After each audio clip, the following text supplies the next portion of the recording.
Well, welcome to Life Church. Today we're wrapping up our series called Come Home. Look at your neighbor and say the word come home.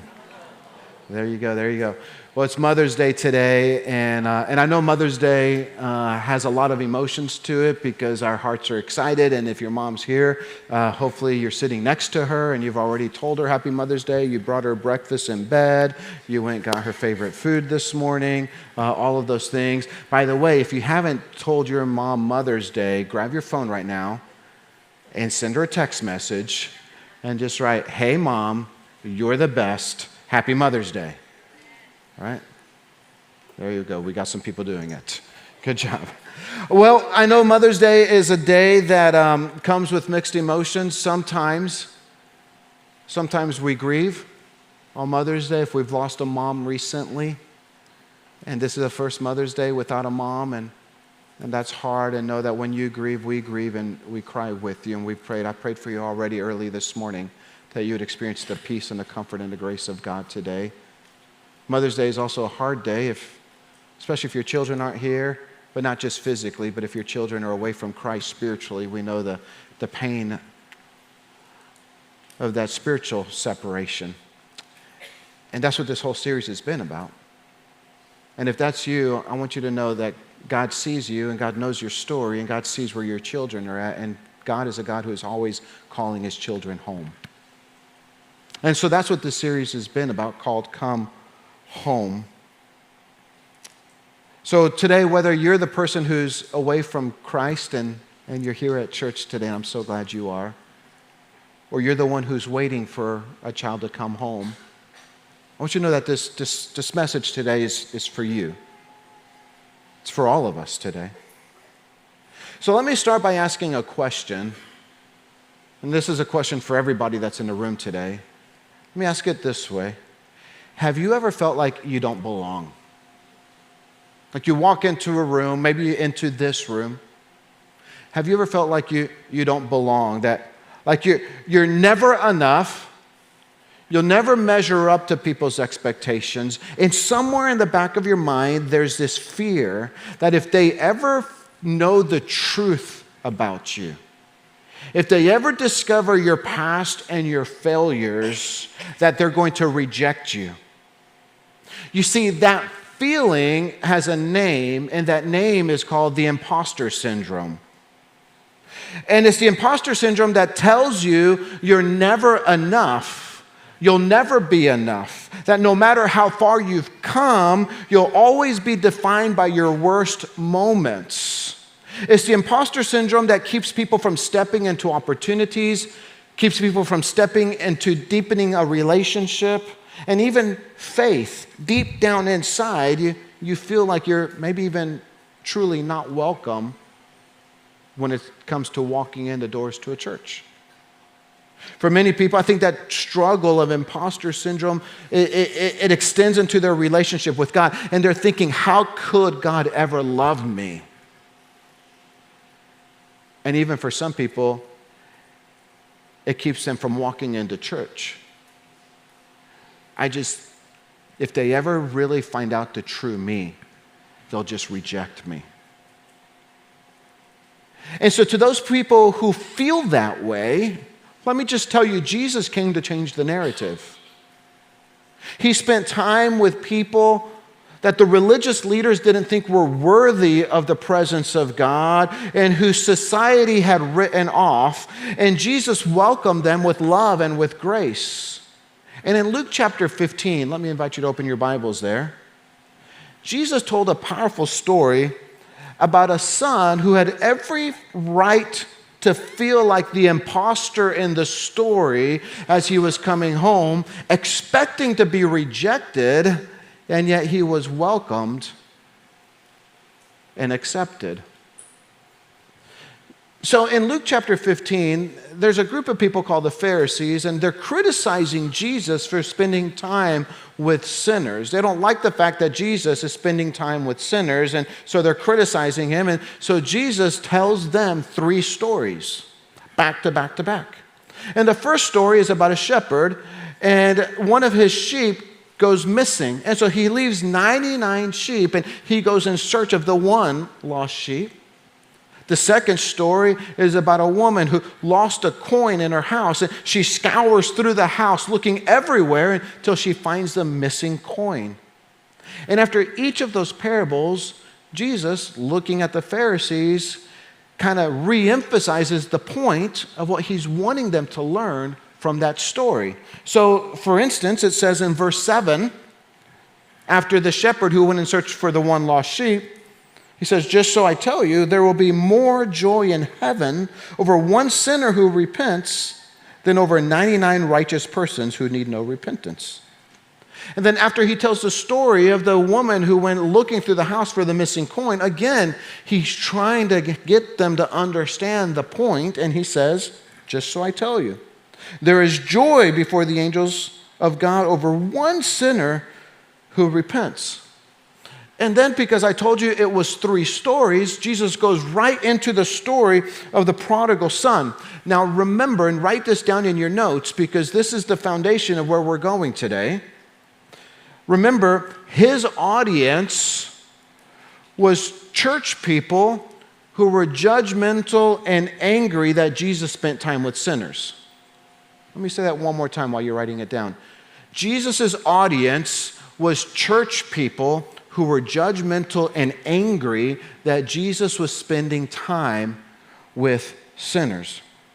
So as the story goes, there's a man with 2 sons. Jesus never tells us the names of the sons, and we've been focused on the younger one, the prodigal son in the story, and we've called him Scott through this series, so we'll just continue and call him Scott today. And Scott was tired of living under dad's roof, under dad's rules, and so Scott asked for his inheritance.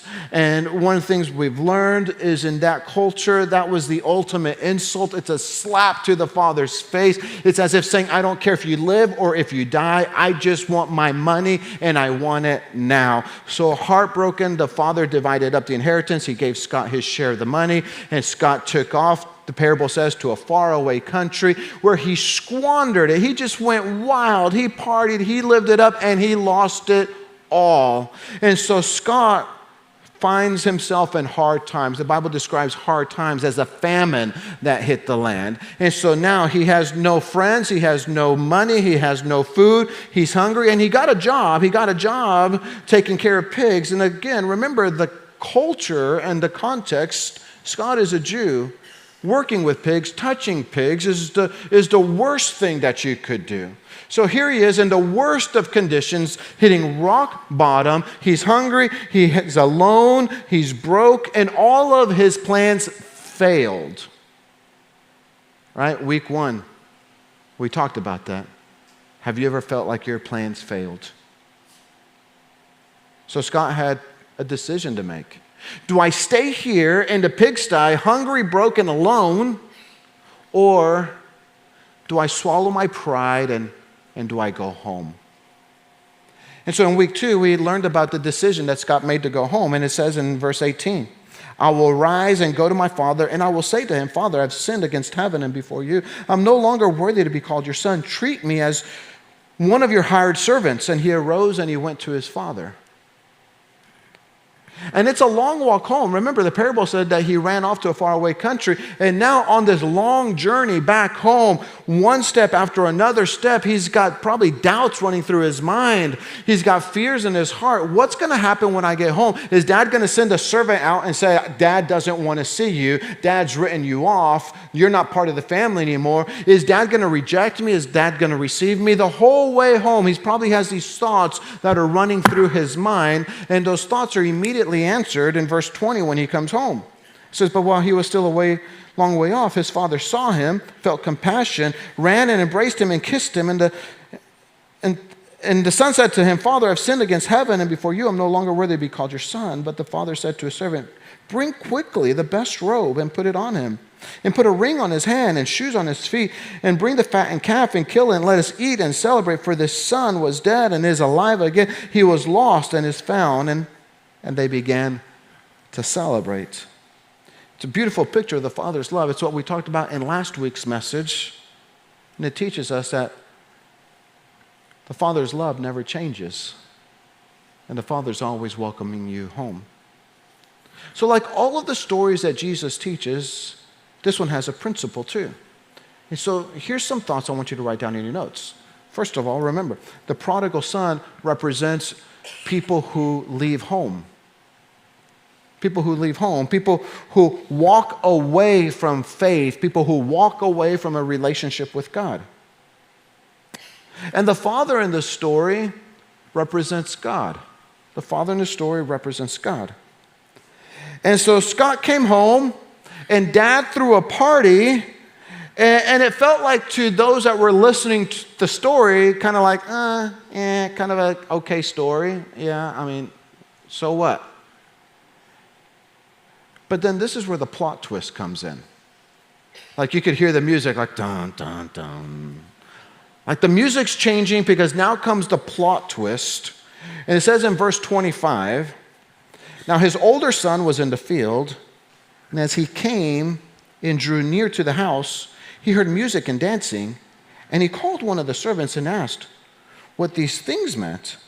And he said to him, your brother has come home, and your father has killed the fattened calf, because he has received him back safe and sound. And so what you would expect the older brother to do would be to respond in the way that the father responds, right? You would think the older brother, being of the same family and in the DNA line, and maybe would have the same characteristic of the dad. So at face value, you think when the brother finds out what happened, that with joy in his heart, he would go running out looking for his brother with tears rolling down his cheek. He would embrace his brother and he'd say, Bub, welcome home. I've missed you so much. I can't believe you're home. We have so much to catch up on.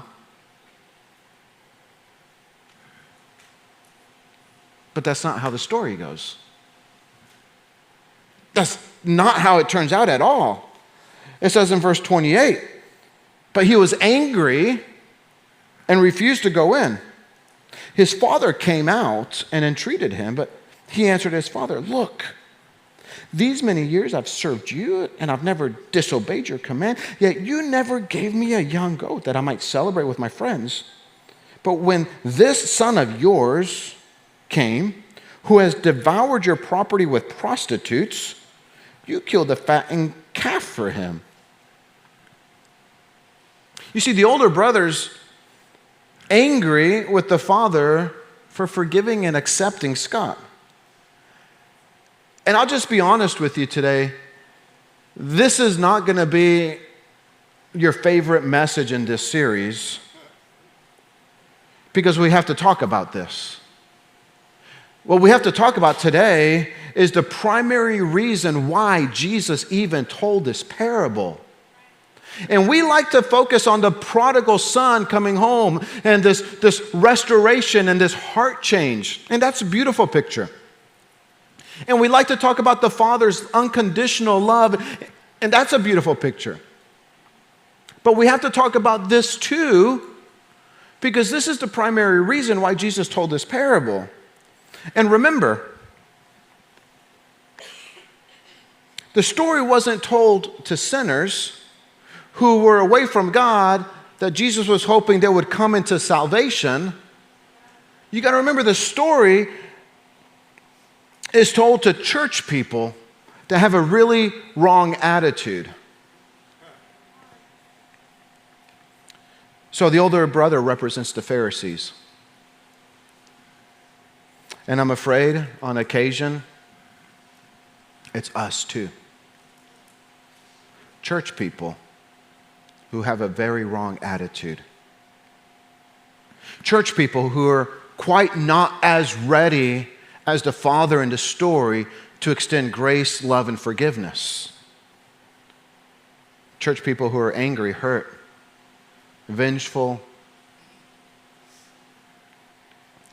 The older brother's attitude was, Dad, you can't let him back in the house. Do you remember what he did to you? Do you remember what he did to me? Dad, do you know how deeply he hurt us? You can't let him come back as if nothing's happened. That's the attitude. It's the attitude that says, I've been here the whole time. I've done everything you asked of me to do. I've been faithful, faithful, faithful. I've been here. I've shown up. I've done everything you asked. And we don't celebrate me. Why are we going to celebrate this guy that wasted all of your money on prostitutes? That's the attitude of the older brother. Now, we might say it like this in the church. We might say it like this. Well, why is the church spending so much time talking about sinners? Why is the church doing so much activity to try and reach people that are far from Jesus? After all, I need to be fed. Uh-oh. Maybe it sounds like this. I'm a tithe-paying member in this church. They should sing my songs. Huh? I'm a tithe-paying member in this church. When are they going to finally start paying attention to me? I'm a tithe-paying member in this church. When is there going to be something for me? Pastors spend too much time with sinners. They should spend more time with me. Ouch. That's the attitude of the older brother in the story.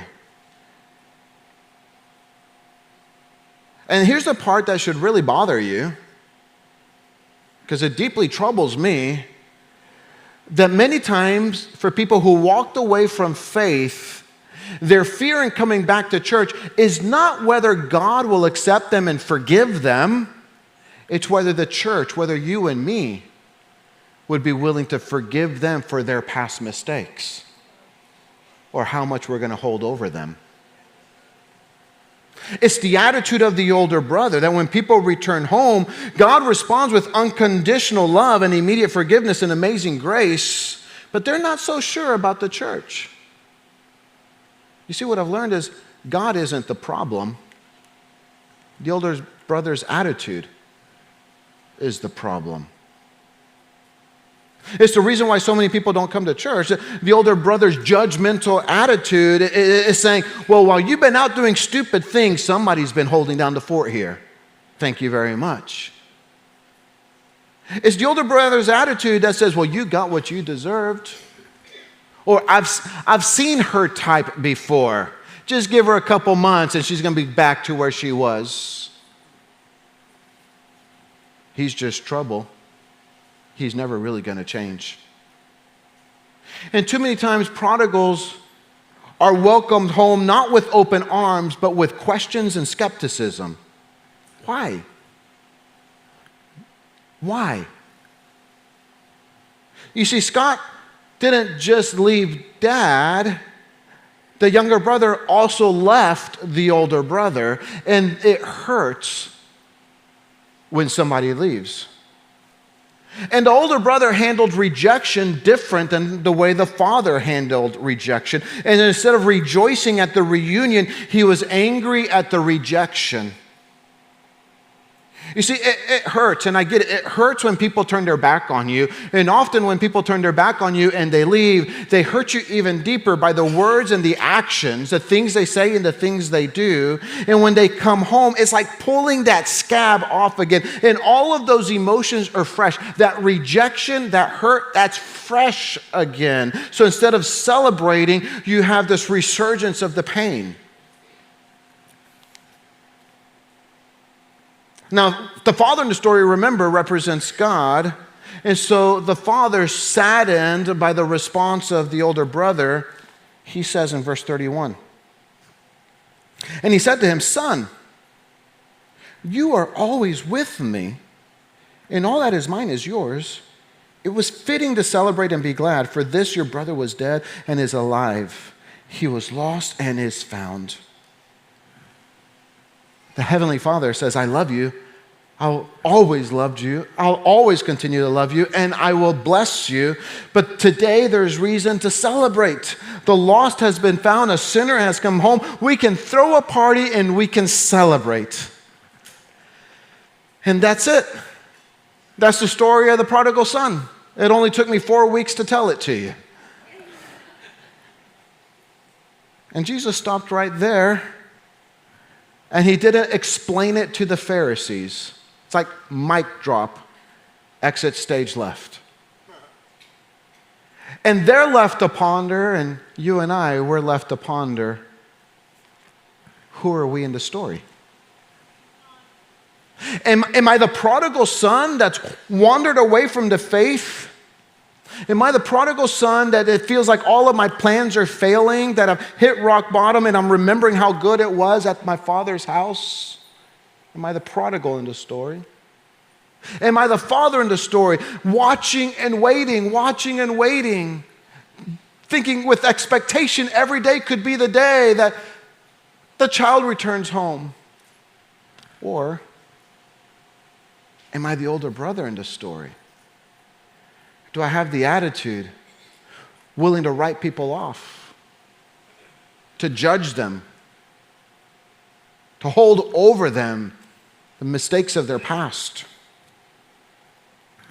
Which person am I most like? I want to remind you the primary reason that people don't come home is because they see us not as the father, but as the older brother in the story. And I don't like this message one bit. It hurts to even consider that I might be the reason that some people never come back to a spiritual home. It hurts to think that one wrong look, one wrong smirk, one turn of my shoulder could make someone feel lonely and alone,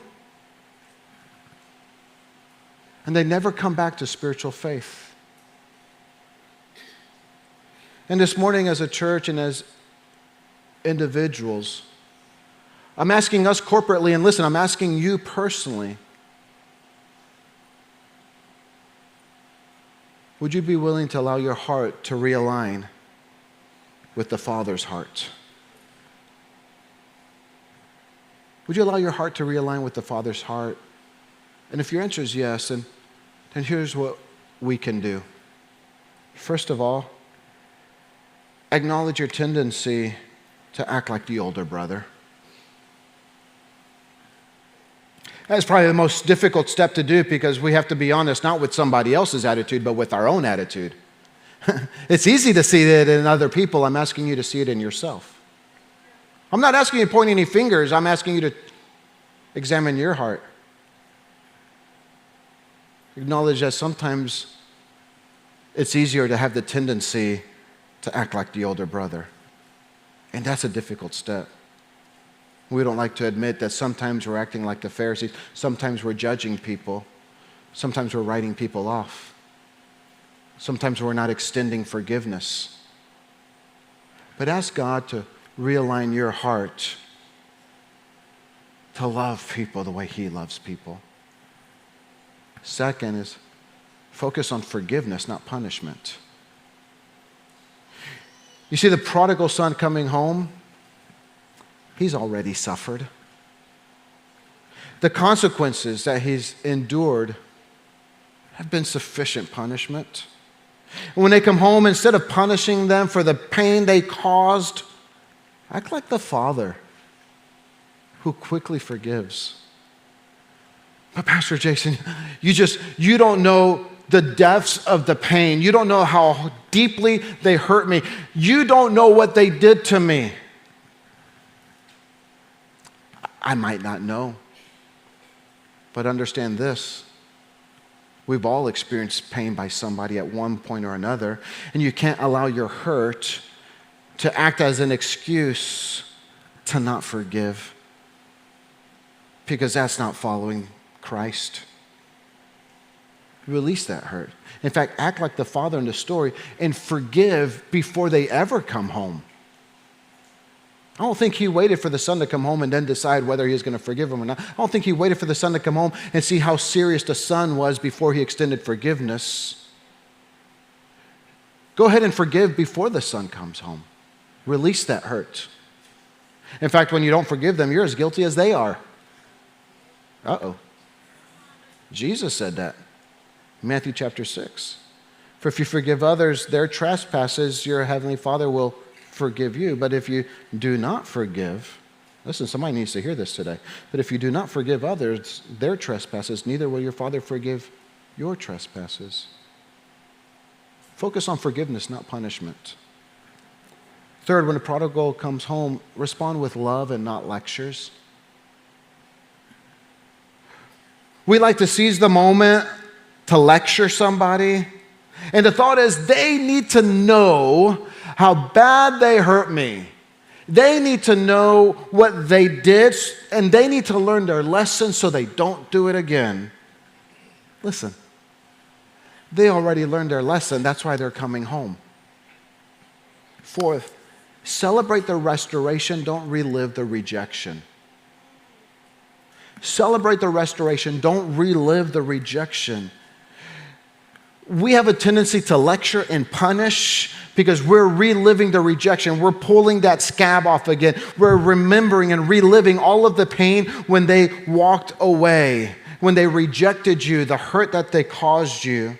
But in some cases, these are the same people that we've been praying for months and years, and we've been praying for months, and we've been praying for years and years and years and years. We've been praying for them, and when they come home, it's not time to relive the rejection. When they come home, it's time to celebrate. Like we did Wednesday night. This last Wednesday night at Night of Worship, we had 27 water baptisms. We had 27 water baptisms, and that's worth celebrating, right? We had children that gave their life to Jesus. We had teenagers and sibling groups that gave their life to Jesus. We had a husband and a wife that together were baptized in water. We had a father and a son. We had 27 water baptisms. And in this church, we clapped and we went wild and we cheered because it's time to celebrate. And then fifth, I'll wrap up. Meet them on the road and don't make them walk alone. When the father saw the son, he ran to him. The father didn't stand on the porch with arms folded across his chest and his foot tapping, thinking and saying, "Took you long enough. You learn your lesson yet? You know what you did?" The father didn't say, "Well, I hear your apology. Let's just wait and see if you really mean it." The father went running. And before the son could ever get the words, "I'm sorry," out of his mouth, the father had already thrown his arms around him and kissed him and celebrated, "My son is home." I'm telling you, meet them on the road. These are the people we've been praying for. Praying for. And so here at Life Church, my prayer is that no one sits alone. No one comes to an altar and prays alone, but that we meet them on the road.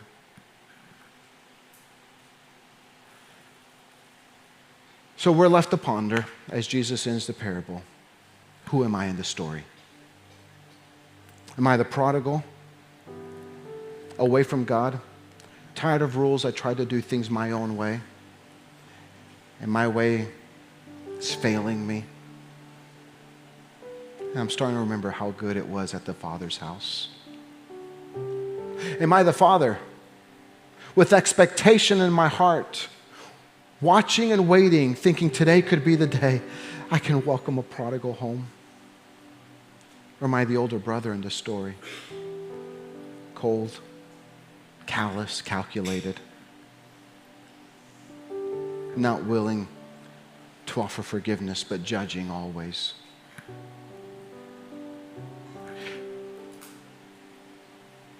And here's the Father's heart, that no matter what you've done, and no matter when you left, and no matter how you left things, you can always come home.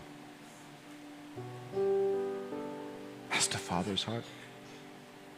No matter what you've done, no matter how far you've run, no matter how much a mess you've made out of things, you can always come home.